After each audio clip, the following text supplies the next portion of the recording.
And welcome, Mindsetters, to this session of Learn Extra Live. We're looking at life science today. I hope your grade 10s are ready. Put your pens, pads out, and you're going to make some notes. I'm Ty, and I'm here with Cheryl, who's going to be taking us through today's session. Cheryl, how are you doing? Evening, Ty. Well, thank you. Our last section of work that we're going to be doing tonight is the history of life on Earth, how the Earth became more inhabitable for all of us to live on. All right, awesome. All right. It's always my favorite subject, evolution, the Earth. So Okay. while you make your way to the board, I'm going to Alrighty. tell the Mindsetters, you know by now that you need to make sure that you get on the page. You know the link, www.facebook.com/Learn Extra. Talk to me. Let me know what you guys are thinking. If you lost any, if you need help, or if you just want to say hi, send a shout out to some friends. Hey, just feel free to post it up on the page and we'll have a look at it. But for now, we have a session to do. So guys, you need to have your 3 Ps out. You need to have your pens, pads, and your phone so you can make sure that you can get on the page while you're making notes. But for now, I'm going to hand you over to Cheryl. Cheryl, take it away. Thank you, Ty.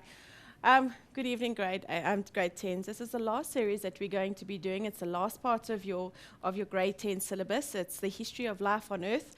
And I'm not going to go through it too quickly, but I am going to go through things at quite a rate because we need to get through quite a lot of work in a very short period of time.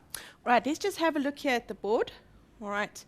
When we look at the history of life on Earth, one thing that I find that I battle with, and I think lots of you battle with, is to comprehend the time scale in which we're looking at. When we look at all these things that are going to happen on the Earth, you need to realize it's not just life science. It's going to be geologists who are looking at the rocks. It's archaeologists, all right. It's paleontologists. It's a whole lot of, all right, science experts who are going to build this picture up and try to give us a picture of what happened, right, really, really, really long time ago, because there was nobody there, obviously, to see it. So when we look at the time scale, you need to remember we are looking at millions and millions and millions of years.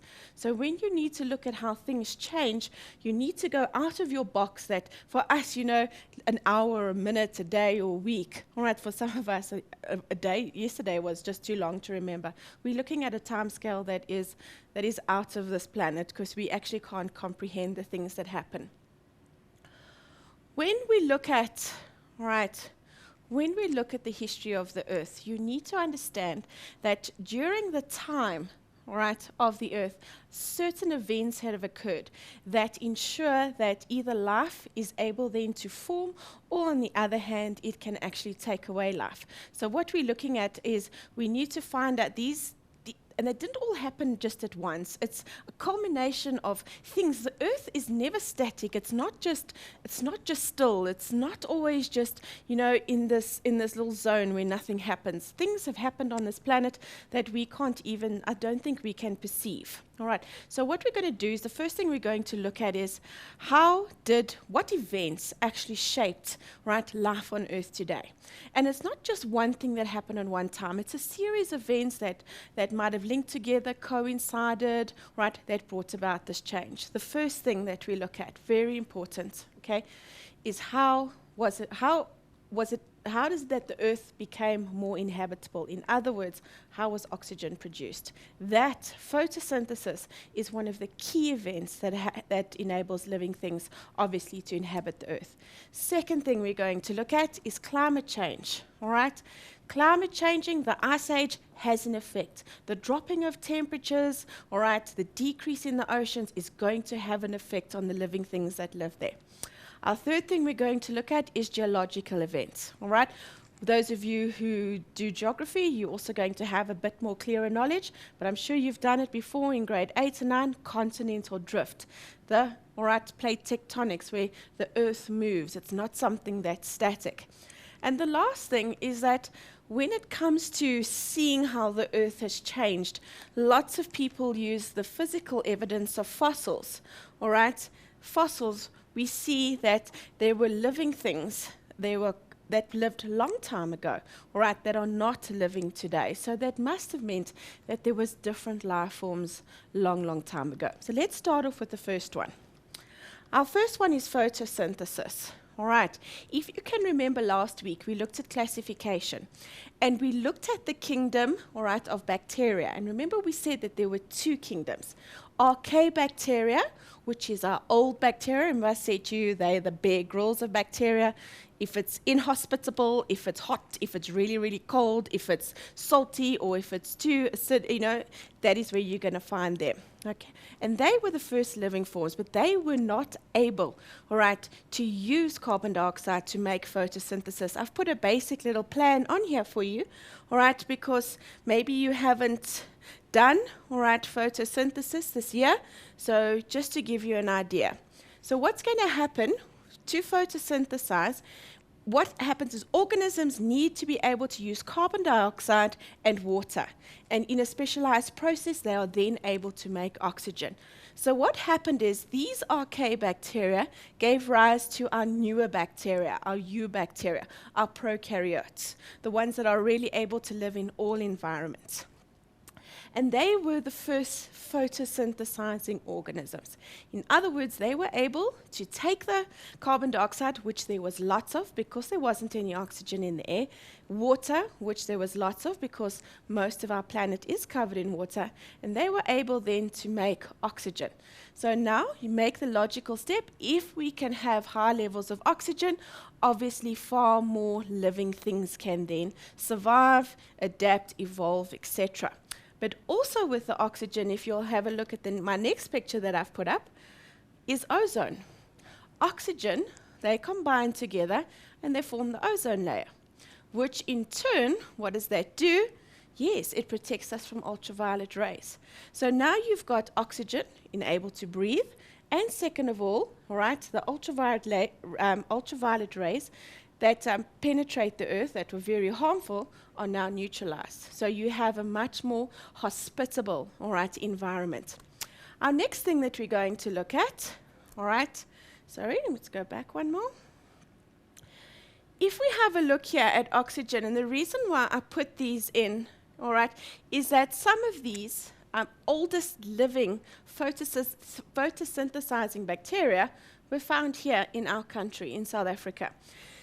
These over here, usually found in Australia, these are colonies of really large, right, photosynthetic bacteria. They were the first living life forms, right, that were able to convert that carbon dioxide to oxygen. And if you have at the next line, they are called stromatolites. If you have a look here, all right, in South Africa, there's an area over here called Barberton, and these were found in the rocks. As you can have a look from the color, this is all bacteria, but the green gives you an indication that they were able to photosynthesize. So very important process. Number one, oxygen was produced. Our next one, all right, is climate change. Now, I'm going to just show you the pictures first. Just think about it, all right? Climate change, we're going to look specifically at the Ice Age. Now, you need to remember when it comes to climate change, the Ice Age, when its effect, all right, can either be positive or, on the other hand, it can cause a lot of animals to become extinct. Now, that's a life-changing force on the earth. The change, animals need to adapt. They need to either survive or they are going to become extinct. Okay, so let's think about it. Very, very cold. Right, most living organisms like moderate temperatures. So as soon as you've got something very hot or very, very cold, what you're going to do is if the animals cannot survive, or organisms, should I say, cannot survive, they are going to become extinct. Okay, also when you have all of these, the ice, where the animals going to move? They want to move, all right, to areas where it's not so cold. So all of a sudden you have a large movement of animals moving to one specific area, and now all of a sudden you're going to have competition, right? Because there's lots of them there. They're going to start competing for food and water and all the resources. And what's going to happen? You should know. When we have competition, we're going to have winners and we're going to have losers. So some animals are going to obviously die. If you have a look over here, all right, what will happen? I'm going to come to that picture just now. What happens when Ice Age occurs? Now, those of you, again, who do geography, I want you just to have a look at this picture. This is the land, all right, and this is the what we call a continental shelf. It's a much shallower, all right, part of the ocean, if I could use that, and then the ocean goes much deeper. Now, because it's quite shallow, not that you can always stand, but it's shallower in terms of the ocean's depth, it's also quite a lot warmer, right? What we find in that continental shelf is a lot and lots and lots of fish life, right? Marine life, great biodiversity in that area. So when everything, all right, gets colder, what happens? The water gets trapped in ice, and what happens to these continental shelves? They dry up, right? And when they dry up, when they dry up, what we're going to find, all right, is these areas are then going to become, there's nothing there, all right, and the fish is not going to just get up and walk and go to, all right, the dry land, so they are going to become extinct. So the Ice Age, all right, forces that are going to, all right, cause certain events on our planet. If you have a look over here, you will also see this picture I've put in. You will see what happens is it can also, if the water then, global warming stops, and that water then starts to, heat up, and now our levels rise, you will see this was all one land mass. Now all of a sudden the water rises, okay, and now you've just got little pieces. And again, those organisms are going to start to compete, all right, with each other because there's less land available. Okay, our next one that we're going to look at is the, is the continental drift. Now, the one thing you need to remember, okay, is that the Earth was once, or our continent, should I say, was once one large supercontinent that we called Pangaea. Now, since then, scientists have realized that each of these continents are on separate plates. Right? And those plates are able to move. And if we're looking, remember, we're looking at a history of 4.6 billion years, right? The plates start to move apart, and that's going to have an effect. Because what do you notice if everything's together? All right, what do we see? Animals, all right, can move around freely. But when you start, or organisms, when you start to move apart, what starts to happen? Okay, they start to move. They start to shift. Right, until what we have known today as our continents. But that shifting, all right, has influences. The shifting of the plates, they shift apart. What can happen? The Earth can subside. You can have volcanic action.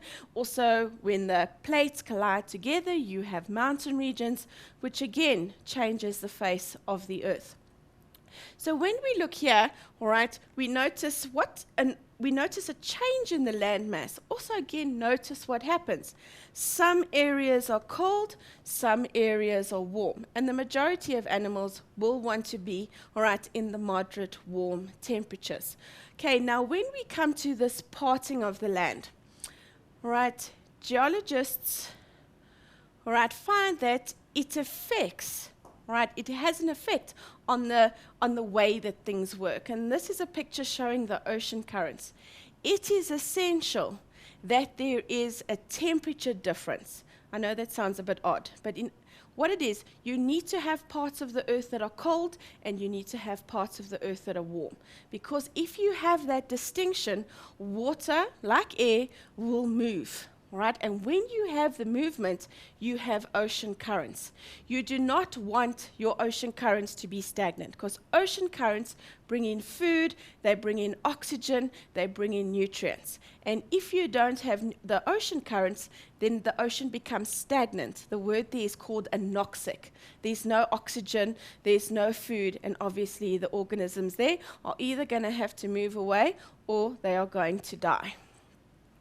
Believe it or not, all right, because of this change in patterns, here what happened. Some of the inside of the interiors, because now we have these vast differences in temperatures, some of the areas are going to become dry. They're going to become arid. Again, can the organism survive?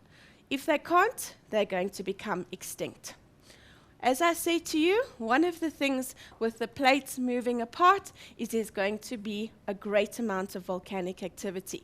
When we look at mass extinctions, we're going to look at one of the reasons why there was a large number of organisms, all right, that became extinct was due to tremendous volcanic activity that occurred over the Earth for about 1 million years. Right? We often don't think about it today because there's the odd volcano, all right, in Iceland, but volcanoes seem to be quite dormant, and it's not something that we hear or write about often.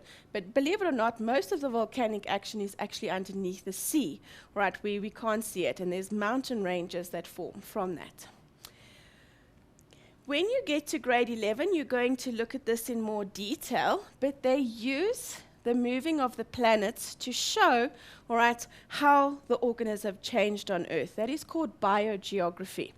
Right, if you have a look here, I'm going to use the flightless birds as an example. Not only do you notice that the continents fit together, all right, the puzzle pieces fit together, but if we have a look at similar animals, South America, Africa, New Zealand, and the Australia, all right, if you have a look over here, they were all once joined. Now, if you have a look, each of them, all right, have got a bird, a flightless bird, that looks very similar to each other. So probably when it was one continent, there was one kind of species of bird. But then what happens is the continents move. That species now, all right, is by itself. So because it's by itself, it probably is going to, all right, evolve differently. So as you can see, all 4 of them, although look very similar, all right, probably had a common ancestor. They are now on different, all right, continents, quite simply because of the moving away. Right, that was biogeography. They use that, right, to show that these continents have a similarity, which chances are, and we know from, all right, from continental drift, that they were once, all right, together as our supercontinent. Okay, what we're going to look at in detail just now is fossils, but I think we got a break first, eh? Yeah. Okay. I think so. Before we get into those old bones, we need to stretch our old bones. bones. Get it? Ha! Got it. Anyway, make sure you stay tuned. Do not disappear. Do not go anywhere. Make sure you keep posting on the page. And yes, keep active. But for now, we'll see you after this break.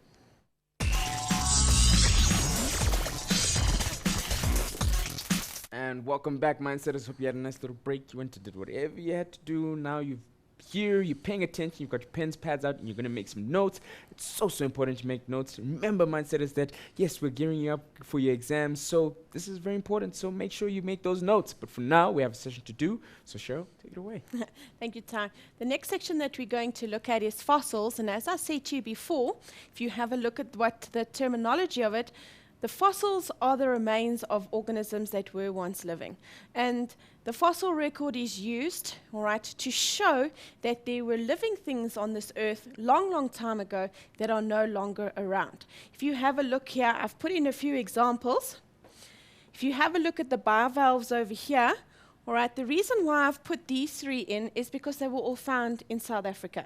That's one of the things you must realize. If I don't get to it, I have plotted a map on the notes that are available on the web. Go and have a look. It's a map of South Africa, and I've put all the different regions where specifically where fossils that were found in South Africa are going to be found. So don't think that our country isn't very rich in fossils, quite the contrary. This is a bivalve, all right, and those of you who recognize this, you will see that it looks like a mussel. It is. It no longer exists, but it is the ancestor of a mussel. You know that we find on the sea, all right, we open up, hopefully there was a pearl. We know there's not. There's usually just some nice yummy meat inside. Right, now these strange ones, now they're strange to you because we haven't seen them. And that's what the whole thing is about. That things were living on the earth long time ago that no longer are living today. And they have they have obviously fossilized. This is an ammonite, all right, and an ammonite can be as big as a human. These are all sea creatures, and this is a trilobite. So I'm just showing you organisms that are not familiar to you, quite simply because today they no longer exist. But we knew that they exist because they have left us, right, a picture of what they look like. When it comes to the fossils, all right, let me going back again. We use fossils, okay, to show a time map. When you guys are going to get one of these in your textbooks, it's not necessary for you to learn all of the big names. What you do need to understand is the following, all right? If you get something like that, biologists, we loved, and scientists, we like to put things into, all right, our little boxes. Remember last week when we talked about classification? When we look at our geological timescale, remember what I said to you, the timescale is so large, all right, that when we think about 46 billion years, it's not something that comes easily for us to be able to understand easily. But what scientists have done is they've taken that time and they've separated into large categories, then smaller ones, and then they're showing us what specific organisms, all right, came about, or their fossils, especially their fossils. That's why they know that those organisms were there at that time, because they have fossils, right, dating back to show that. If you have a look here, you will see the largest timescales, all right, let's see over here, okay, are going to be your eras. Let me just get the pen going here. Let me use pink. All right, there you're going to have your Cenozoic, your Mesozoic, your Paleozoic. Before that, we don't really look too much because there wasn't too much, all right, action. That was probably when the Earth was getting into place, the oxygen, etc., being produced before the explosion of organisms that did occur. Then we take it down, all right, into what we call a period, and those are just small, all right, categories, small little time scales, but again, as I say, small, each of them are 1 million years ago. Right, so again, we break it down, and you don't need to know all of that. Right, again, we looked at certain areas where we find certain fossils, and we've given those certain names. Right, the one I think that most of you, right, will recognize is Jurassic, and there you're going to obviously think about the dinosaurs if you watch the movie Jurassic Park, etc. The events over here show us what fossils were found in which particular era, how long ago those fossils could be dated back to, and that gives us an idea, right, of how long things have been alive on this earth and when exactly they were alive. Because you will find here at the bottom, lots of these first ones we don't see, right? They're not alive today. Okay, so when it comes to the fossil record, there's been a lot of criticism about, lots of scientists say, all right, they use it that it's incomplete. Yes, the fossil record is incomplete. Because when we look at how a fossil is made, the conditions have to be very, very specific. Not all organisms became fossils. All right, not all of them could become fossils, and also what happens sometimes is that we assume that a species died out when not necessarily they could have changed. And I want to pay attention to 2 examples here. You must be able to identify them, please, and you must know their name. Okay, the first one we're looking at is Archaeopteryx. All right, Archaeopteryx. This is what we call an intermediate fossil. If you have a look quite on the screen, you will notice that it has over here, if you have a look at the skeleton, all right, it is that of a reptile, of a lizard. But if you look over here, can you see there? What do we notice? All right, it's got wings. So it has features from both the bird and the reptile family. So one can maybe, all right, say or assume that what happened was a reptile that didn't just grow wings. Please, you need to understand that. All right, mutation over centuries could have occurred, that it did have the ability to fly, and remember, dinosaurs were rampant at this stage. If a mutation occurred that enabled it to have slight flight, it would have had an advantage over the rest. And they presume that this Archaeopteryx was the transition that occurred between reptiles and birds. The next one I'm going to show you, all right, the name is a bit of a euphemism because it's called a living fossil. All right, and that's a bit odd because living, all right, fossil usually means that that organism is dead. Well, they did think that it was extinct. And this is called, because they found fossils of it, this is called the coelacanth. All right, it's a large fish that lives in very deep waters, very seldom seen. But as you can have a look from the picture that's there, I guarantee you that a couple of million years ago, there was nobody who could scuba dive with it. So they have, a couple of, 100 years or so ago, on our coast, right there by the north coast, there by near Durban, this fish was actually spotted, and they realized that it's not extinct, but it's been around for millions of years. Nobody, right, because it lives so far underneath in the ocean depths, it's not something you're going to see quite often. So please remember those two, Archaeopteryx, right, and the coelacanth, right, it's a fish. Archaeopteryx was our bird type reptile, and our coelacanth. Going on, remember I said, if you can, I said just now that when we looked at our time scale, there was this explosion, all right? And that is actually what they found, is that all of a sudden, during the Cambrian period, all right, if you have a look over here, about 540 million years ago, during that period, they have found a rich diversity of fossils, right? Which all of a sudden, fossils started to appear of lots and lots of different kinds of organisms, and they call this the Cambrian explosion, right? All of a sudden, you had very little variety, and it seems that in just a short time, and remember, short time still is a million or so years, all right? Within a short time, what do you have? All of a sudden, there's this huge amount of variety, right? So obviously, the planet, the Earth that we live on, those events that change to make things more, all right, habitable for living, or the difference of variety of living things.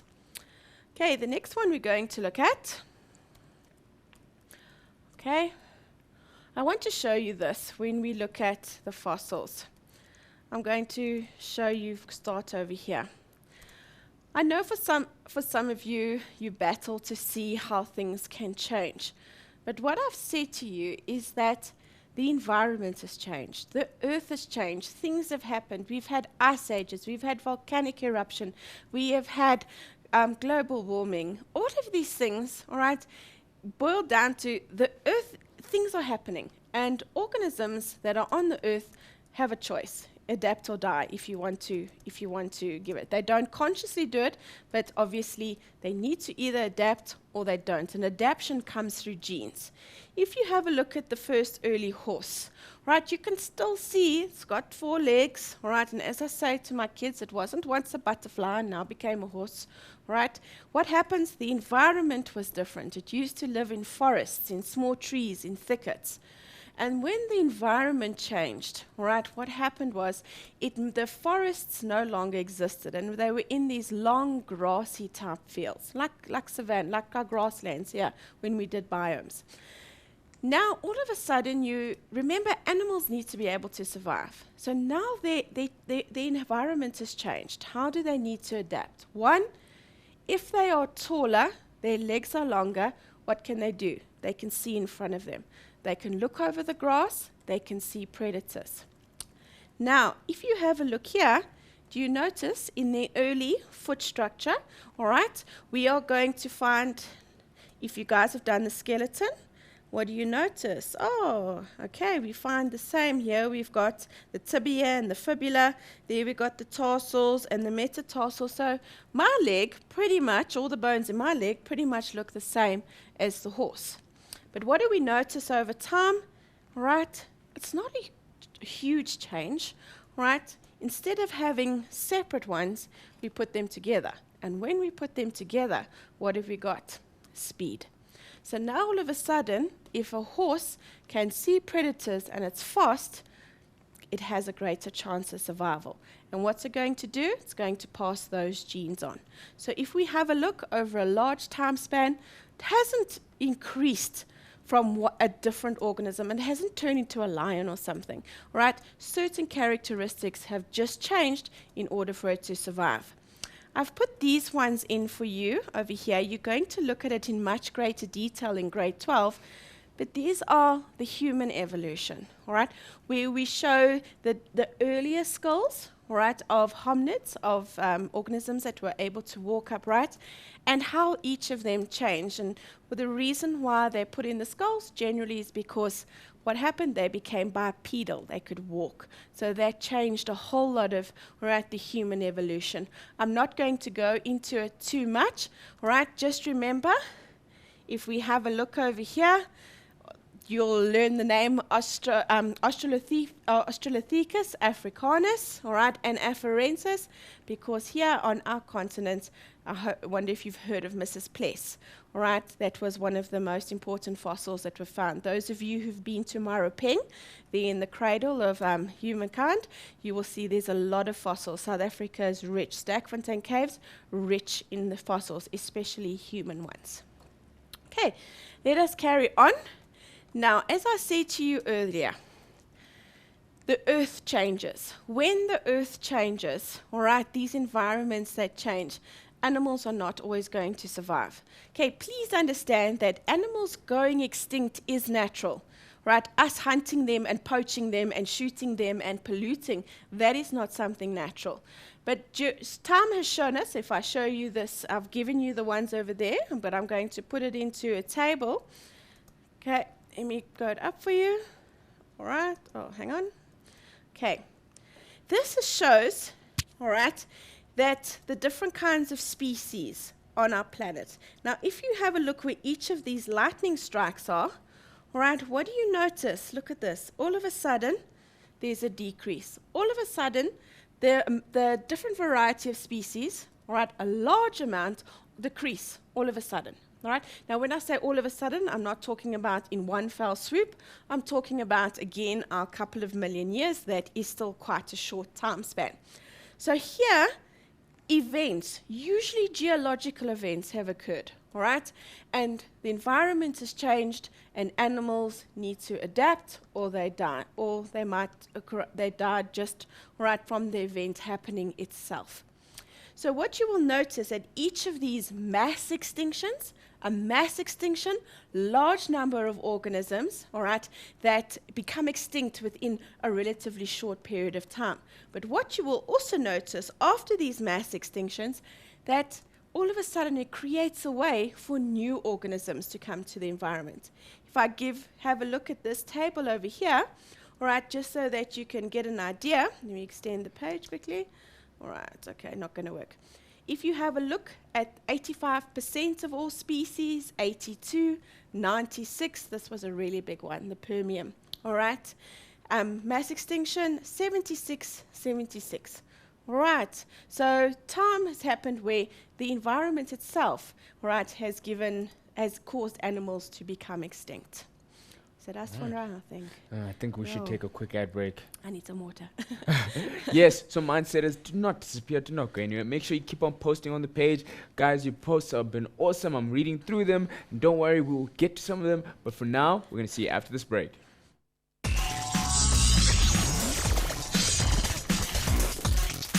And welcome back, mindsetters. Hope you had a nice little break there. You went to do whatever you had to do. Now you're back, and I hope you guys are on the page. In fact, not even hope. I hope if you're not on the page, you're getting on the page right now to let me know that you're on the page, because that's the important part. Because we need you guys to be talking to us, letting us know if you guys are lost and if you need help. So make sure you keep on posting on the page. But for now, we have a session to do, so I'm going to hand it over to Cheryl. Cheryl, take it away. Thank you, Ty. Guys, we were busy on mass extinctions, and we said that forces on the Earth, geological events, have caused the Earth to change so much that organisms haven't been able to adapt. So what has happened? They've died out, all right? A large amount of them on a large scale over a relatively small period of time. And scientists use fossil evidence again to see that. What you will find is a lot of fossils, then all of a sudden, because a lot have died, and then you find dead zones, all right? Dead zones. There's no fossils there, which obviously means that very few living things were found, especially, all right, obviously to fossilize. If we go through the major causes of extinction, remember what I said previously, it's not one major event. It's a whole lot of different events occurring over a period of time that causes all of these things to occur. The first two I'm going to look at is because we haven't really gone over it, but I'm going to show you how we can move from one logical step to the other. And the first one is volcanoes. All right, now keep on going back. All right. Now, if we look at volcanoes, and I put this picture in for a specific reason, is very often when we think of volcanoes, we think of the lava and the hot, all right, magma coming out of the surface of the earth, and that actually is not the problem. The problem here is the dust and the ash cloud that is, all right, that is made from this eruption of the volcanoes. Now, remember I said to you, I know that you need to picture a time, right, when on the earth, all right, when there were volcanoes constantly, all right, erupting. So we just didn't have the odd one here every couple of 100 years. It was for millions of years, all right, about 1 million of years, where we had constant volcanic, all right, eruptions. Now I want you to think of this smoke. Now let's go to our first point. If we've got lots of smoke, all right, it blocks out the sun. No sun. Let's go back to our very first point. No photosynthesis. No photosynthesis, no plants. Who eats plants? Well, our herbivores. And if our herbivores die out, what happens to our carnivores, our omnivores? All right? So over a large period of time, what is happening? If we do not have plants in our food chain, all right, life cannot exist. As I said to you, so again, it's going to collapse. All of the smoke, large numbers of carbon dioxide and large numbers of sulfuric acid. So if you've got lots and lots of carbon dioxide, A, from the ash, and second of all, because your plants aren't taking in the carbon dioxide to make photosynthesis, what's going to happen? You could have global warming like we are having now. Global warming is a natural phenomenon. We just seem to be speeding it up a bit. Okay. Again, what happens? All of a sudden, the earth starts to cool down. And as I said to you previously, we don't have those extreme temperatures, cold and hot. So what starts to happen? The ocean currents, right, aren't working properly. What happens to the oceans? There's not this nice, all right, feeding of oxygen and nutrients all around the sea. What happens to our sea life? All right, becomes extinct. Remember that word I said? Anoxic. Again, have a look. Think of it. Lots and lots of volcanoes, lots and lots and lots of the dust. Okay? The next one we're going to look at. All right. Sorry, I'm going ahead of myself over there. Okay? When we look at the meteorite, here we go. The next one. The meteorite, geologists have seen, from studies done on the rocks, that a meteorite or an asteroid, right, did hit the Earth's surface. Now, there are craters that are found, and in doing that, all right, they changed or caused a change in the environment. Let me go back again. All right, again, if the meteor hits, there's a lot of dust. Okay, and what happens if the dust occurs? No sun. If we don't have any sun, no photosynthesis. So you see all of these different events, but having the same effect. Okay, here the cooler temperatures. All right, that could have happened. It can go into an ice age, and then we're going to have all those animals, all right, trying to either adapt, fitting onto the small continents. Fire, all right, if around that region, it could have caused a lot of fires to occur, which would have damaged the vegetation or could have killed organisms that are living there. And again, from all of that dust, acid rain, the sulfur, and acid rain affects plants, how they photosynthesize. Acid rain, if the acid falls into the waters, the rivers, the streams, it changes the pH, which actually can have effect on all those organisms' breeding, all right, activities. So again, a whole lot of events accumulating that can cause slowly, right, the change in the environment that animals can't adapt to. Now, I'm going to look at the 6th major extinction now, but I want to answer a question, all right, that was posted onto, and one of you asked, how do the continents move? I just want to show you quickly. I'm just going to draw it up here in the corner. If you look at each of the continents, all right, I want you to imagine that each continent is on a plate. Now, if you understand, underneath the Earth's surface, all right, there's almost conveyor belts, all right, of molten lava. In other words, it's hot, but the conveyor belts, all right, what is it doing? It cools down, it goes down, it gets hot, and that, all right, causes the plates. Can you see it's on a conveyor belt? So what happens if this conveyor belt is going this way and this conveyor belt is going that way? What do the continents start to do? They start to move, all right? So they're going to hit each other. It's like a car crash. What happens to the car? Some cars, all right, go in like that, and there you've got like a nice valley. Some cars look up like that, and what have you got? A nice mountain range over here.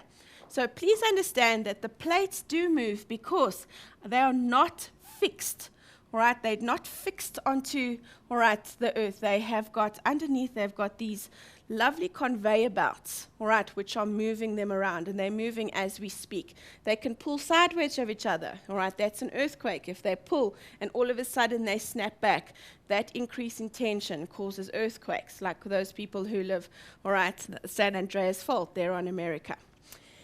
The next one, as I said to you, mass extinctions are natural, right? They have, the species have died out, it's given rise to, all right, new varieties, it brings in new biodiversity. All right, scientists are thinking the sixth extinction, right, is on its way. And who's to blame? All right, we are. What do? We pollute. We look at our rivers, our water, look at our air. All right, what do? We use animals, all right? We poach our rhinos that are poached. We use tiger parts, elephants, all right? We overfish. We don't look after our environment. Here we have oil spills. We deforestation. What do? Right, we cut down the forests. Where does all our oxygen, etc., come from? Where do we find lots of biodiversity? Right, so it looks like maybe, we never know in this lifetime, all right, that we are going to be responsible for the sixth one, and that is not a natural one at all. Now, I'm going to look at fossils again, yes, but I want you guys to have a look. I'm going to just go through it quite quickly. All right, fossils, remember what I said, are remains of living things, and the fossils can leave their imprint in a variety of ways. If you have a look over here, okay, it's like a cast. You know, I'm sure you guys have all done that if you've gone to the beach or you've gone to a sand and you've put like sand in the bucket and you've put it down and you tap on it, and what do you have? Oh, you've made a little sand castle. That's exactly what's happened, all right? Here's an organism, and the picture that we get is that it's filled up, it's the cast, all right, of what's left. Here, the mold, you can't see the organism, but you can see its imprint, right? It's like, right, you guys, if you take some plaster of Paris or something, or cement. Lots of you like doing that in cement, either putting your footprints in it. You like to put your hands and that kind of thing. What's left, all right, is the imprint of that's left. These petrified, some of them, like these, I think are the nicest ones because you actually can see the whole structure, the bones that have been preserved, and we put them together and we can see what the organisms look like. Right, not only do we see their parts, but what could happen over here is that it's a footprint. All right, the footprint in the soil, and it was covered, and a fossil was. So a fossil was made. So it gives us an idea, size, etc., of the organism. I think the ones that are easiest to look at is the ones that are actually preserved. You will see here. This is in some sap from a tree, all right?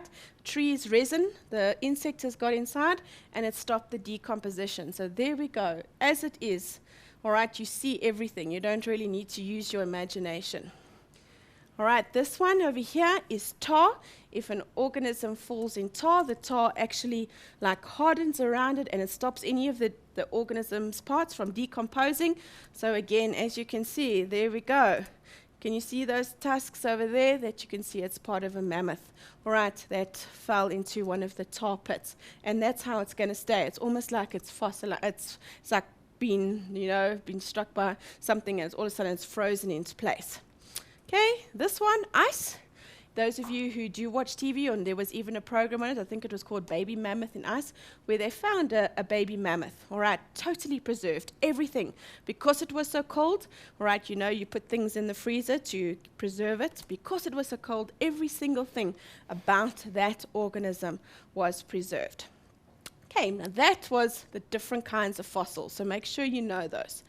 Now, how do we get a fossil? Now, when we look at how fossils are made, all right, it's the criteria, and that's why it's so difficult that some organisms, all right, weren't able to become fossils.